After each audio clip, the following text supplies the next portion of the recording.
மிருதங்கமே அவரது இதய துடிப்பு. ஸ்ரீ திருவாரூர் பக்தவத்சலம்.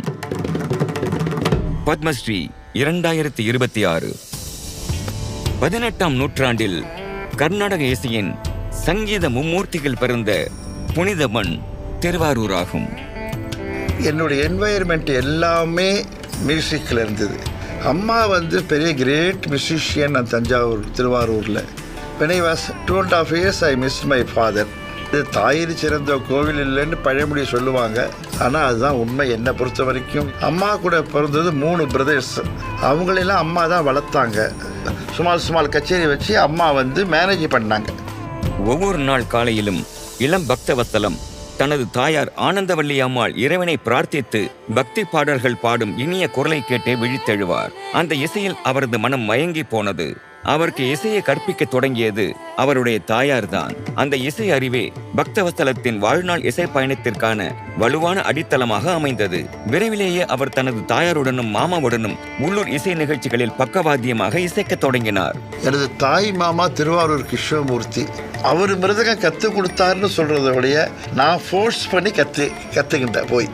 மாமாவுக்கு ரொம்ப ஆசை இருக்கும். பட் மாமா பயந்தாங்க. என்னாக்கன்னா ஒன்லி இந்த ஸ்டாண்டர்டு இன்கம் கிடையாது, அவன் எடுத்துட்டு அவசர பின்னாடி நாங்கள் பட்ட கஷ்டம் எங்களோடய போட்டோம்.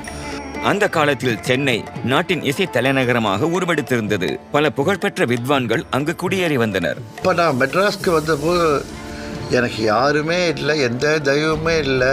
அம்மா வரத்துக்கு பயந்தாங்க. நான் ரூம் எடுத்துட்டு அம்மாவை கெஞ்சி கூத்தாடி நான் கூப்பிட்டு வந்தேன்.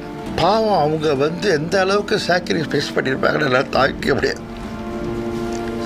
ஒரு சின்ன ரூமில் எனக்கு அவன் அட்ஜஸ்ட் பண்ணியிருந்தேன். இப்போ டெனண்ட் நாங்கள் 4-5 பேர் ஒரே காலநிலை மாதிரி இருக்கும். அவங்க எல்லாமேக்கும் டிஸ்டர்ப் பண்ணக்கூடாதுங்கிறதுனாலே பெரிய பெரிய கட்டனை வாங்கி அந்த ஜன்னலில் ஃபுல்லாக போட்டுட்டு வாசிப்பேன். இந்த மாதிரி 10 வருஷம் நான் பண்ணியிருக்கேன் சார். ஒருமுறை புகழ்பெற்ற இசைக்கலைஞர் ML வசந்தகுமாரியுடன் ஒயிட் ஹவுஸில் நடைபெற்ற ஒரு நிகழ்ச்சியில் அவர் பங்கேற்றார். அப்போது நிகழ்ச்சி ஏற்பாட்டாளர்கள் அவரது நெற்றியில் இருந்த பாரம்பரிய விபூதியை அகற்றுமாறு கேட்டுக்கொண்டனர். அது தனது அடையாளத்தின் ஒரு பகுதி என்று கூறி பக்தவத்சலம் மறுத்துவிட்டார். தனது மரபின் மீதான பெருமையுடன் அவர் மேடையேறி இசை நிகழ்ச்சியை நடத்தினார். 1992ஆம் ஆண்டு பார்சிலோனா ஒலிம்பிக்ஸில் அவர் நிகழ்த்திய இசை அரங்கேற்றம் பெரும் கவனத்தை ஈர்த்தது.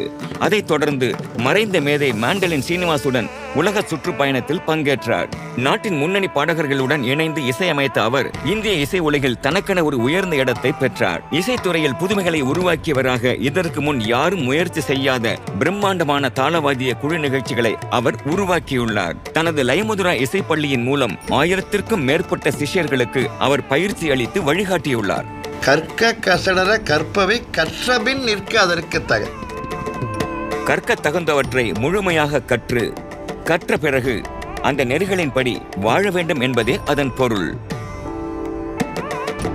என்னுடைய முழு மூச்சே மியூசிக் தான். அடுத்த ஜென்மமும் இருந்தாலும் இதே மிருதங்கம் தான் வாசிக்கணும். ஸ்ரீ திருவாரூர் பக்தவத்சலம்.